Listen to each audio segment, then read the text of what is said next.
अस्सलामु अलैकुम वरहमतुल्लाहि वबरकातुहू। सल्लु अलल हबीब सल्लल्लाहु अला मुहम्मद सल्लल्लाहु अलैहि वालिहि वसल्लम। अल्लाह अज़्ज़ा व जल के फज़ल व करम से दो वीज़े लगे हैं अल्हम्दुलिल्लाह। एक कल लगा है और एक परसों लगा था, और अल्लाह का शुक्र है कि ये बात जहन में रखें। यहाँ से ये भी सबक सीखने को मिला कि सब्र का जो दामन नहीं छोड़ते ना, उनको कामयाबी मिलती है। एक बच्चे को काफ़ी अर्सा हो गया, 3-4 महीने हो गए थे बस ऐसे ही ज़्यादा कभी उधर, लेकिन वो लेट होता गया और अल्लाह ने ऐसा करम किया कि उसने सब्र का दामन नहीं छोड़ा तो उसका वीज़ा लगा।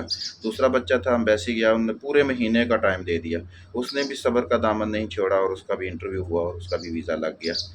3 साथी और थे, उनकी अपॉइंटमेंट थी इस महीने, आपको पता ही है अपॉइंटमेंट का सिलसिला कैसा था। अपॉइंटमेंट नहीं हुई अच्छे तरीके से, कल उनको एम्बेसी से कॉल आ गई और उनके अपॉइंटमेंट वाले पैसे भी बच गए और उनका काम भी हो गया। तो ये होता है कि सब्र का दामन ना छोड़ें, इंशाअल्लाह अल्लाह के ऊपर अपना तवक्कुल को मजबूत रखें और सब्र का दामन ना छोड़ें, इंशाअल्लाह कामयाबी आपके कदम ज़रूर चूमेगी। अल्लाह ताला के फज़ल व करम से मेहनत करते जाएँ। हमारा काम है मेहनत करना, अच्छे तरीके से स्ट्रगल करना और अपनी डोर अल्लाह के हवाले कर देना। फिर देखें आपको कैसे कामयाबी मिलती है। जज़ाकल्लाह।